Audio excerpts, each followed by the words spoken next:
Bom dia, pessoal, tudo bem? Hoje nós vamos fazer um evangelho, todos nós juntos, para trazer uma palavra para dentro da nossa casa, para dentro do nosso ambiente de trabalho, para dentro da nossa família, para dentro da nossa vida, do nosso coração. Eu estava aqui meditando, mentalizando, que eu gostaria que viesse uma palavra para as mães, para amanhã ser Dia das Mães. Mas eu tenho certeza que a espiritualidade amiga vai trazer uma mensagem que seja adequada para o nosso momento, independente da minha meditação. Então, convido todos vocês a pegarem um copo de água, colocarem próximo a vocês, enquanto a gente faz esse evangelho para que essa água seja fluidificada.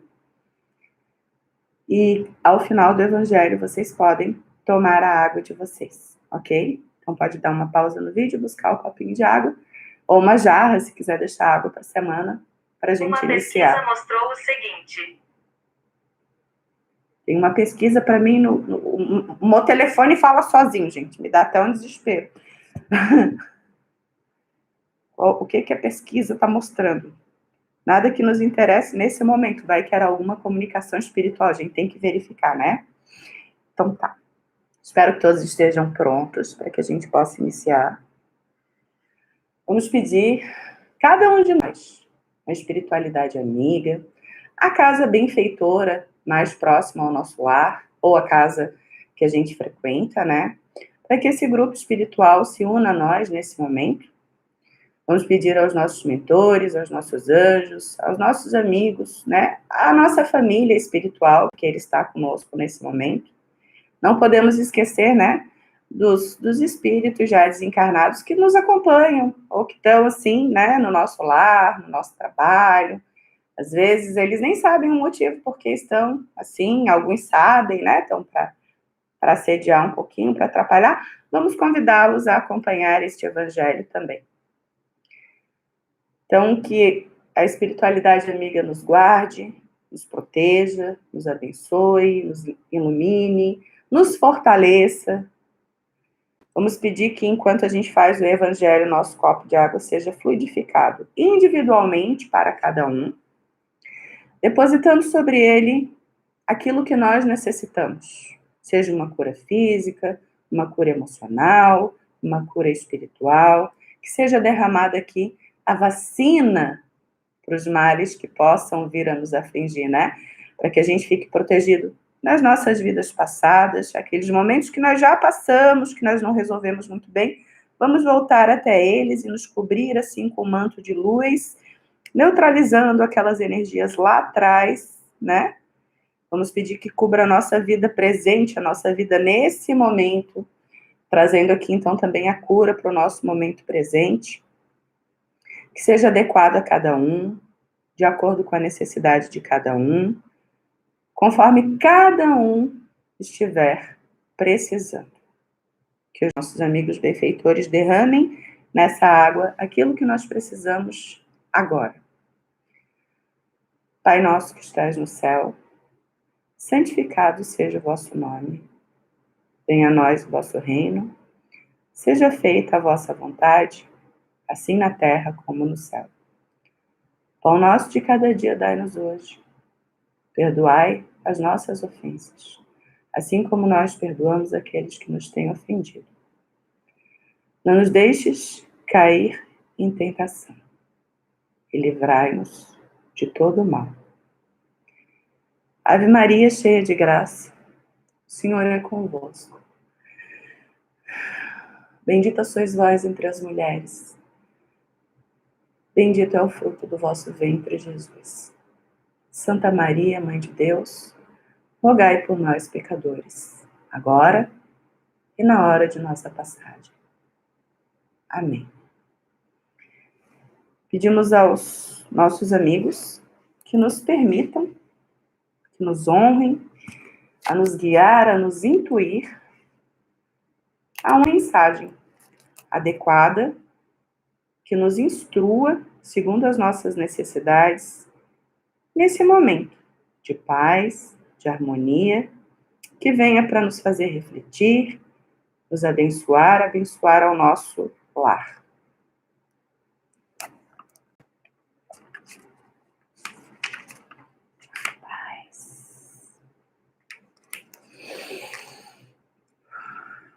Vou até respirar fundo. Indissolubilidade do casamento. Os fariseus vieram também a ele para tentá-lo, dizendo-lhe: é permitido a um homem devolver sua mulher por qualquer causa que seja? Ele lhes respondeu: não lestes que aquele que criou o homem desde o princípio os criou macho e fêmea, e que foi dito: por essa razão o homem deixará seu pai e sua mãe, e se ligará à sua mulher, e não farão mais os dois, senão uma só carne? Assim simples, eles não serão mais dois, mas uma só carne. Que o homem, pois, não separe o que Deus juntou. Mas por que, pois, disseram-lhe, Moisés ordenou que se desse à mulher uma carta de separação e que fosse devolvida. Ele lhes respondeu: foi por causa da dureza do vosso coração que Moisés vos permitiu devolver vossas mulheres. Mas isso não foi desde o princípio.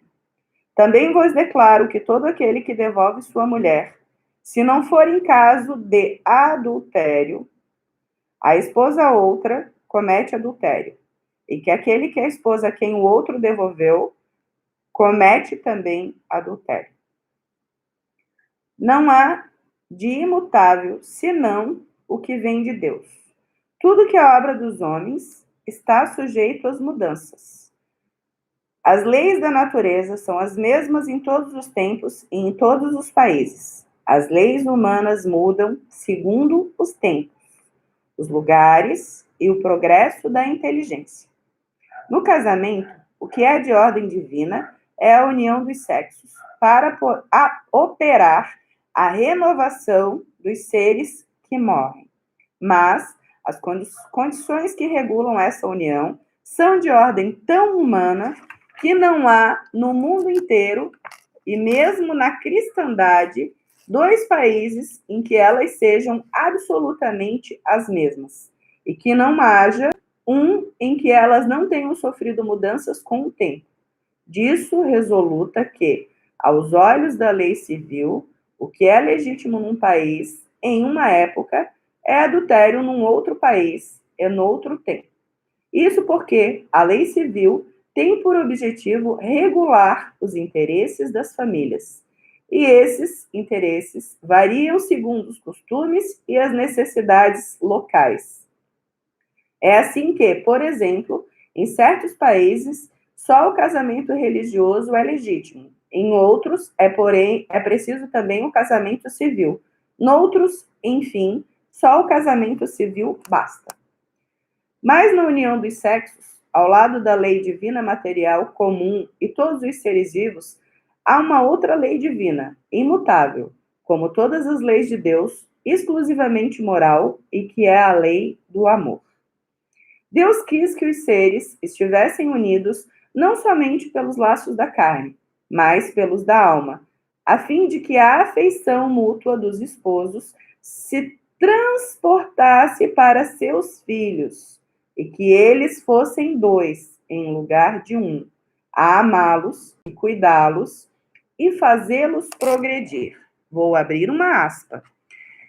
Deus quis que os seres estivessem unidos não somente pelos laços da carne, mas pelos da alma, a fim de que a afeição mútua dos esposos se transportasse para seus filhos, e que eles fossem dois, em lugar de um, atenção, mães e pais.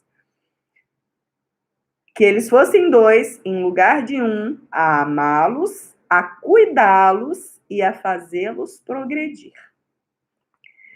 Nas condições ordinárias do casamento, foi levado em conta essa lei de amor? De nenhum modo. O que se consulta não é a afeição de dois seres que um mútuo sentimento atrai um para o outro, uma vez que, o mais frequente, se rompe essa afeição. O que se procura não é a satisfação do coração, mas a do orgulho, da vaidade e da cupidez. Numa palavra, de todos os interesses materiais, quando tudo está bem segundo esses interesses, disse que o casamento é conveniente. E quando as bolsas estão bem combinadas, disse que os esposos estão igualmente e devem ser bem felizes. Mas nem a lei civil, nem os compromissos que ela faz contrair podem suprir a lei do amor, se esta lei não precisa de união. Disso resulta que, frequentemente, o que se une à força se separa por si mesmo. Que o juramento que se pronuncia ao pé do altar torna-se um perjúrio se dito como uma fórmula banal. Daí as uniões infelizes, que acabam por tornar-se criminosas.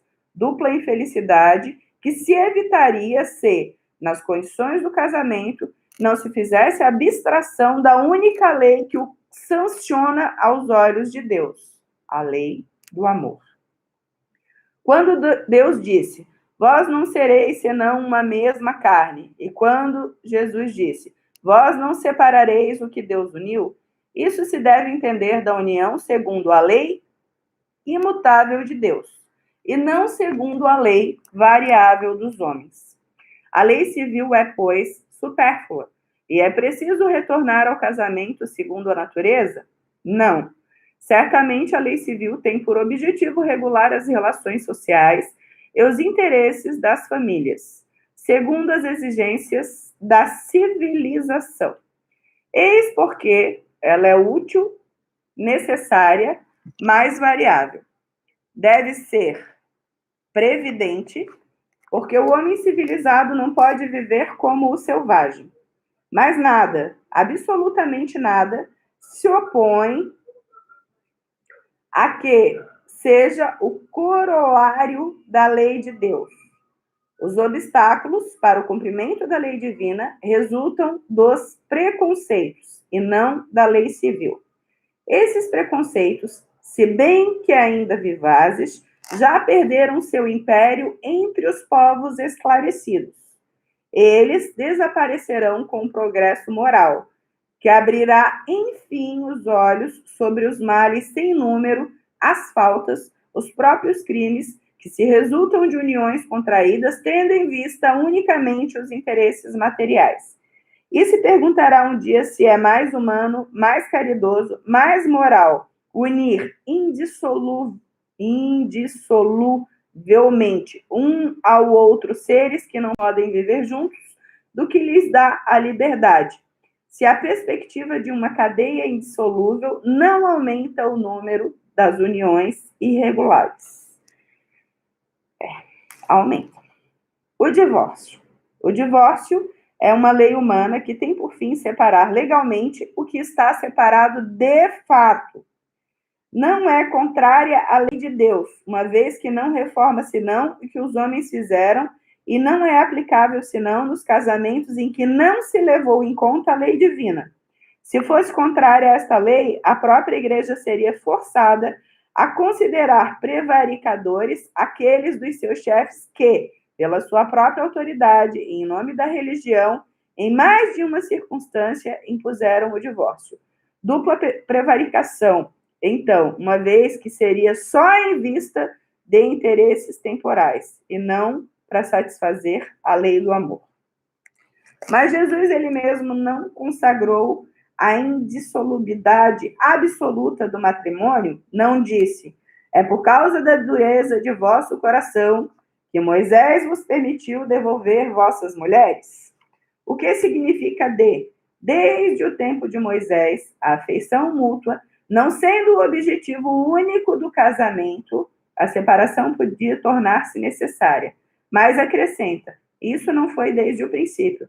Quer dizer que na origem da humanidade, quando os homens não estavam ainda pervertidos pelo egoísmo e pelo orgulho, e viviam segundo a lei de Deus, as uniões fundadas sobre a simpatia e não sobre a vaidade ou ambição, não davam lugar ao repúdio. Vai mais longe e específica. O casamento em que o repúdio pode ter lugar. O de adultério. Ora, o adultério não existe onde reina uma afeição recíproca sincera. Se existe uma afeição recíproca sincera, os homens, e com isso eu digo, os homens e as mulheres, não cometem adultério. Proíbe, é verdade, a todo homem desposar a mulher repudiada, mas é preciso ter em conta os costumes e o caráter dos homens no seu tempo. A lei mosaica, nesse caso, prescrevia a lapidação, querendo abolir um uso bárbaro. Seria preciso, entretanto, uma penalidade. E achou na ignomínia que devia imprimir a interdição de um segundo matrimônio. Era, de alguma sorte, uma lei civil, substituindo outra lei civil, mas que, como todas as leis dessa natureza, devia sofrer a prova do tempo. Com essas questões de divórcio, acontecem, né, dos filhos ficarem privados, vez de pai, privados, vez de mãe, não podendo ficar com os dois ao mesmo tempo. O que foi, como eu posso dizer assim, mais ou menos ao encontro daquela orientação que eu tinha pedido, né? Mas, por incrível que pareça, eu acho que eu errei a abertura do meu livro por uma página. Pessoas que se separam na igreja não podem se casar de novo na igreja, né? Mas pessoas que se casam no civil podem se casar novamente no civil. Amai-vos uns aos outros, como amai-vos a si mesmo. Isso é pedir para a gente viver com amor e evitar situações onde o amor não mais existe. Para evitar a infelicidade, não só de um, mas como do outro. Porque quando a gente está num relacionamento sem amor, quando a gente está num relacionamento em que há o adultério, na verdade, sofrem as três pessoas. A que está sendo traída, a que está no meio e não sabe o que fazer porque não quer magoar um, nem quer magoar outro, ou não tem coragem para ter atitude. Às vezes é só falha de caráter, vamos abrir uma aspa, né? E a pessoa que aguarda ser escolhida, mas que está sempre em segundo plano. Então, isso é uma questão individual de cada um, de saber se tu queres estar nessa situação, se tu queres permanecer nessa situação. Às vezes tu nem sabes que está nessa situação, mas tendo o conhecimento, a gente tem que consultar a nossa consciência, aquela guardada desde os tempos anteriores, que está lá no nosso registro acástico, e nos perguntar, vez ou outra, por que estou passando por essa situação e como eu posso me melhorar para evoluir desta situação. Eu vou prosseguir a nossa leitura mais um pouco. Então, meus amados, o que a gente precisa pensar nesse momento, né? Numa reflexão.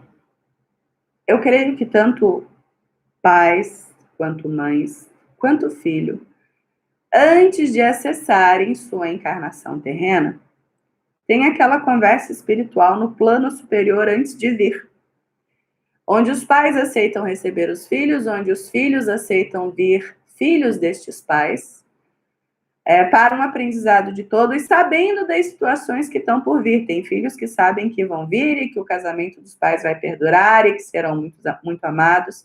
E tem filhos que sabem que vão vir e que os pais vão se separar e que vai ser uma vida de muito aprendizado.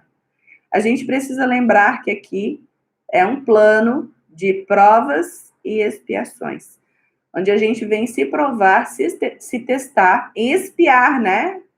Atos, infrações, questões que a gente tem, que nós tenhamos deixado mal resolvidas nas nossas vidas anteriores. Então, querida mãe, talvez o teu casamento tenha sido desfeito e tu te preocupas em como tu vais criar o teu filho e tu sofres e gritas e esbravejas porque o companheiro não está ao teu lado e que isso não é justo. Eu queria te dizer, nesse momento, que antes de vir, tu te propôs a passar por essa situação para expiar algo anterior. Que tu te sentiu pronta para passar por essa situação. E que tu acreditou que tu ia dar conta dessa situação. que tu ia fazer o melhor pelo teu filho, pela tua filha, porque a gente se compromete com eles a alimentar, vestir, dar saúde, educação e alinhar eles para o progresso, né, moral e espiritual deles também. Então, a vocês, mamães separadas, agradeçam por terem recebido seus filhos, por terem podido ser mães e por poderem estar cumprindo seus contratos. E façam isso com amor, com muito amor. Porque vocês se consideraram capazes de fazer isso. E eu considero vocês capazes de fazer isso também. Aqueles casais que ainda não tiveram filhos, ou que por algum motivo não podem ter filhos, ou ela não pode, ou ele não pode, independente. Se o amor que une vocês é forte, a chama se mantém acesa, eu tenho certeza que vocês podem dividir esse amor através da adoção, através dos animais que muitas pessoas adotam. E em vez de ficar assim, sofrendo com isso, que se questionem, né, do porquê nessa vida de terem se programado para não ter filhos. O que aconteceu na vida anterior de vocês, para que vocês crescem que não ter filhos traria um ensinamento a vocês. Vocês podem estar se testando, se espiando, se provando, mas aceitem a sua condição com gratidão e perguntem, Senhor, como eu posso dar o meu amor? Para quem você pode dar o seu amor? Existem muitas formas da gente dar um amor maternal. Às vezes, cuidando até mesmo dos nossos pais, que nos trouxeram ao mundo. De um irmão que não tem condição de cuidar de si mesmo, de um sobrinho, de um afilhado, de uma criança adotada, de animais. De várias formas se exerce a maternidade, não só através da criança que vem pelo ventre. Porque mais fortes são os laços que nos unem espiritualmente do que os laços que nos unem pela carne.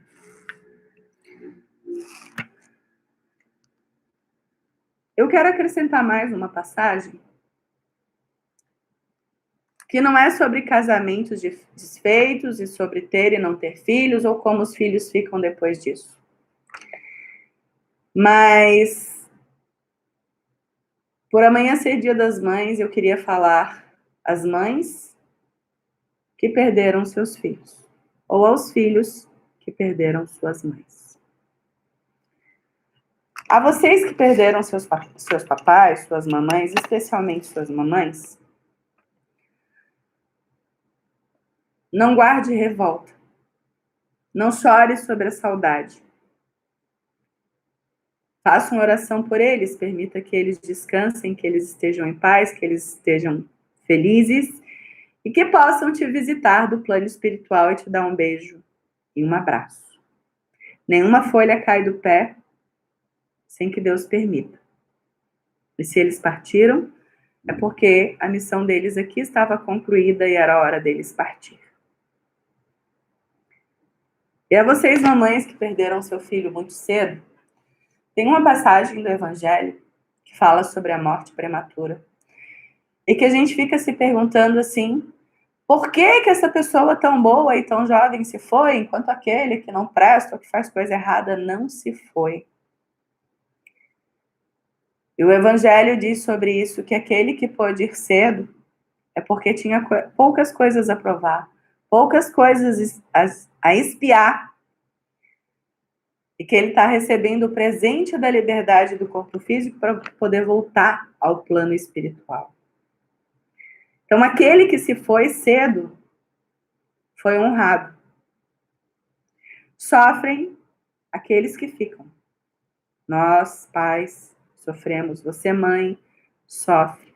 Seu filho foi merecedor de voltar ao lado do plano de Cristo. Às vezes, seu filho foi morto em conflito, foi morto, sei lá, de uma forma infeliz, muitas vezes acontecem assim, né? De morrerem em situações de criminalidade, de droga. E daí, aqueles que julgam dizem assim, morreu porque não fazia nada de bom mesmo.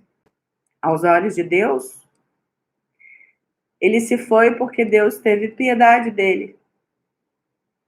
E não quis permitir que ele cometesse outros atos que pudessem prejudicar mais ainda a evolução espiritual desse filho. E eu vejo mães clamando justiça. Deus te deu a justiça de levar teu filho para que ele não viesse a cometer infrações maiores. A saudade fica. Mas acalma teu coração, porque antes de vir, tu também sabes que tu contratou lá no plano espiritual, né, essa perda desse filho, essa dor que tu querias passar. Então, como que tu podes aprender, como que tu podes evoluir desse sentimento que tu guardas no teu coração? Gratidão pelo filho que veio, gratidão pelo filho que foi, gratidão pela tua dor que te tornou outra pessoa e que te modificou, ainda que tu não estejas percebendo. Eu falei, né? Enfim, é sempre assim, a gente fala. Mas gratidão a todas as mães, a todos os filhos, a todos os pais que são mães, que criam seus filhos, né? Com muito amor, com muito carinho. E vamos considerar essa questão, assim, do divórcio, né? Às vezes os casais pensam, vão se separar, não vão se separar. Eu vou ficar casada pelos meus filhos. Será certo os teus filhos verem todo o teu sofrimento, tudo que está acontecendo na tua vida, tudo que tu estás te submetendo? Porque esse filho vai ficar com essa imagem no subconsciente e vai crescer um adulto achando que tem que suportar esse mesmo tempo de situação. Alguns são fortes, alguns se revoltam e dizem, eu jamais vou suportar esse tipo de situação. E daí eles também não suportam nenhum tipo de relacionamento. Às vezes a gente pensa que está fazendo um bem e está fazendo um mal. A gente precisa começar a olhar as coisas mais longe, ok? Para encerrar, eu peço uma mensagem final. Sinal verde de Chico Xavier.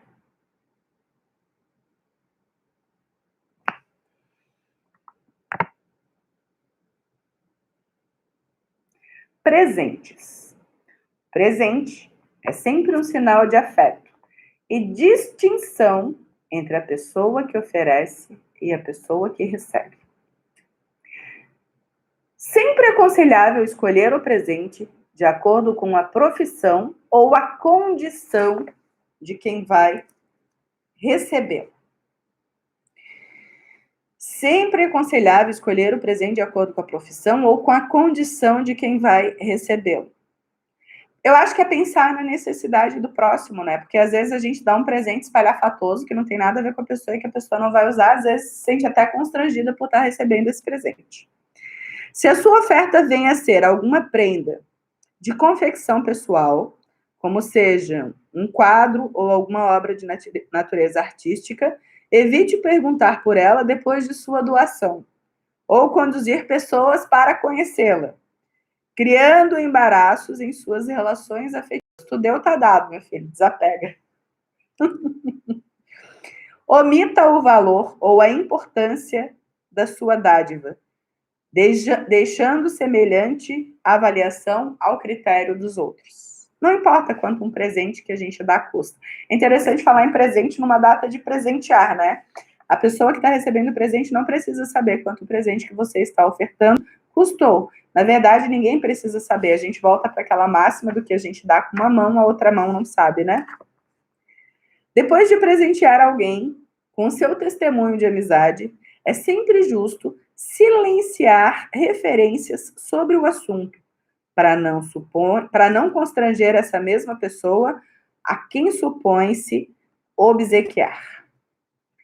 E se você deu um presente e a criatura beneficiada passou a sua dádiva para além do círculo pessoal, felicitando outra criatura, não lance reclamações, e sim as consideram considere as bênçãos da alegria multiplicadas por sua sementeira da fraternidade e de amor.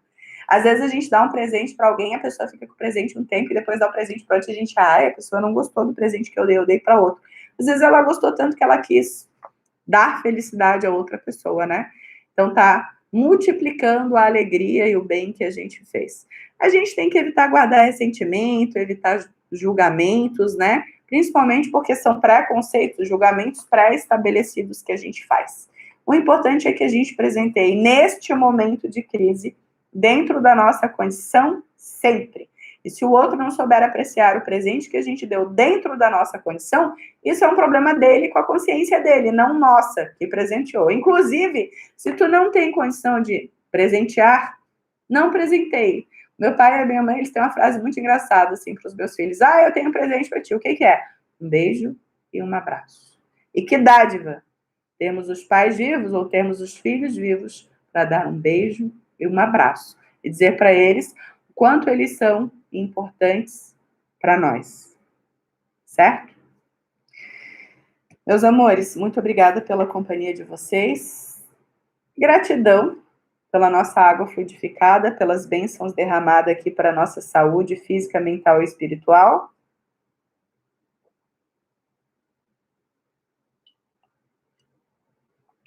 Que seja um ótimo dia para todos nós, que seja uma boa reflexão, que a gente repense algumas situações, né?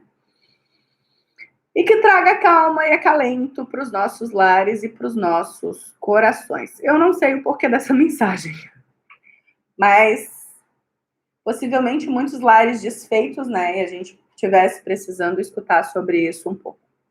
Para ter mais paz, para ter mais calma, para parar de buscar culpados, porque nós nos comprometemos com essas situações antes de vir, ok? Então, deixa o teu coração ficar em paz. Aproveitem o dia. Um grande beijo para todos vocês. Fiquem com Deus. E até a próxima. Capricha, Senhor. Tchau, tchau, gente.